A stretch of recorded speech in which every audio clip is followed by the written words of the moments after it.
Patrice O'Neal is here to make this country a better place by figuring out the issues, by addressing what really matters to people. Like, do condoms really work? My name is Patrice O'Neal. I'm been doing comedy since '92. I'm originally from Boston. I was there for about 6 years and left to come to not even 6 years, 5 years in Boston. Then I've been in New York for the last 10. Let me tell you, I jerked off. I jerked off to something that I wasn't proud of. It just was creepy. It was just two women in a bathtub squirting titty milk on each other.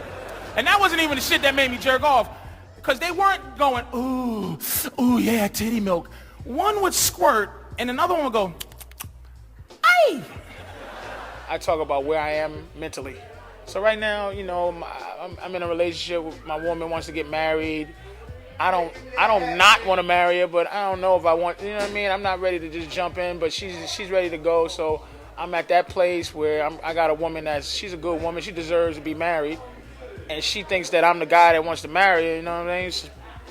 But I don't know. I tried to buy my girl one of those little 19-year-old outfits, like the schoolgirl outfits. I said, put this on, baby. You looking good. Now giggle. She's like,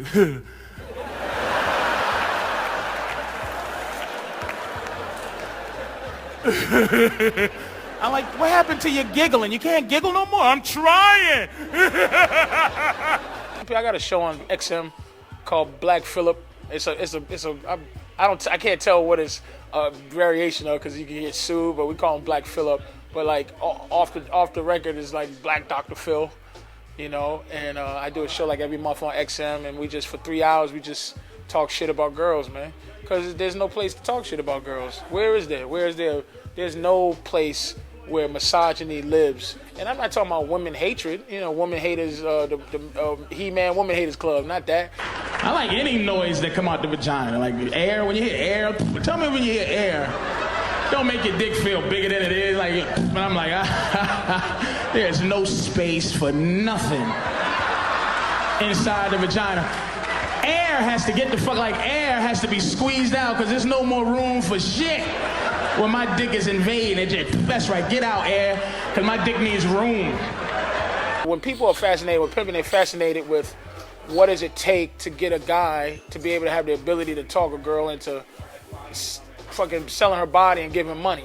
That's not what dudes want, but they want to know what the magical understanding of that is to like convince a girl against her better judgment that you're right. There's a lot of things going on when there's a dynamic of a mob. It's a mob dynamic. It's a people sitting there watching you, and they want to be manipulated. You know, you dealing with a lot of people that want to be manipulated into forgetting that they're having a tough time, or that's what it is. It's manipulation, dude. Laughter is something that people don't do because they want to do. They're kind of made to do so. It's manipulation. It's just like, you know, somebody sitting there like, you might come out and, you know, I don't like your face. You just look like somebody that looked like a nigga that robbed me when I was a kid. You gotta make the right choice. You gotta read the crowd. You gotta hope they want to laugh. It's real instinctive. It's real native shit. You know what I mean? It is. It's like you come out and you just go, I don't like this dude, and then now I gotta manipulate you into not liking me and into laughing.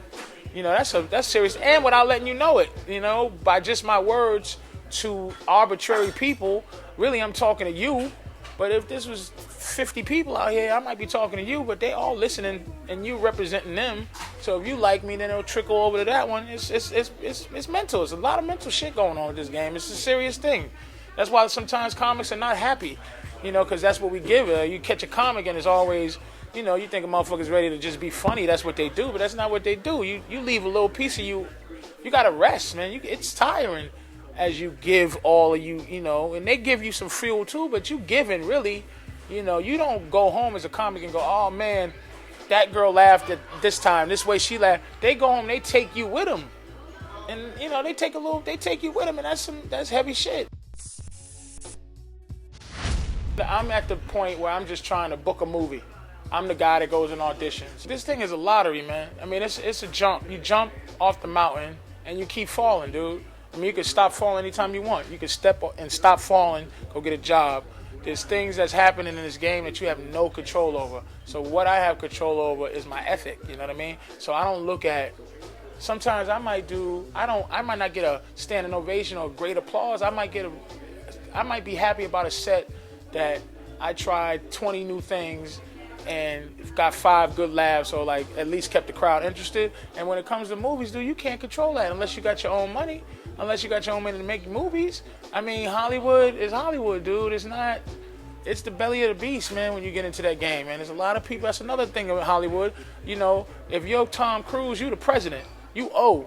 And if you want to be the president, man, you owe somebody. You don't get there without owing somebody. I see myself, man, I love black people. I want black people to love me, but I want white people to love me, Chinese people to love me. I want everybody to look at my comedy as it meant something. Anybody who means something doesn't mean something to one group. I mean, the groups will fight to see who this person belongs to. Like if you had a fight and you go, well, Richard Pryor, black people claim Richard Pryor, but there's a lot of white people that love him. So there might be some white people that love him enough to say, I'm gonna fight for Richard Pryor. I mean, you can't have Richard Pryor to yourself. But he's like a black, and Carlin too. Like I would fight to have Carlin. I don't want white people to just have Carlin. I want Carlin too. You know what I'm saying? So I want everybody to like me, man. Everybody. I don't know if that's possible, but I want to. I want to do the whole scope. I want the scape to be, you know, universal, I guess is the word. You know, I would love it, but I don't want to sacrifice who I am. Now let me ask you a question. If you go to f*** a bitch with a condom on, right, and you put it on and you go f*** and she go, ooh, I'm so glad that you got that condom on because my is a mess. Would you still f***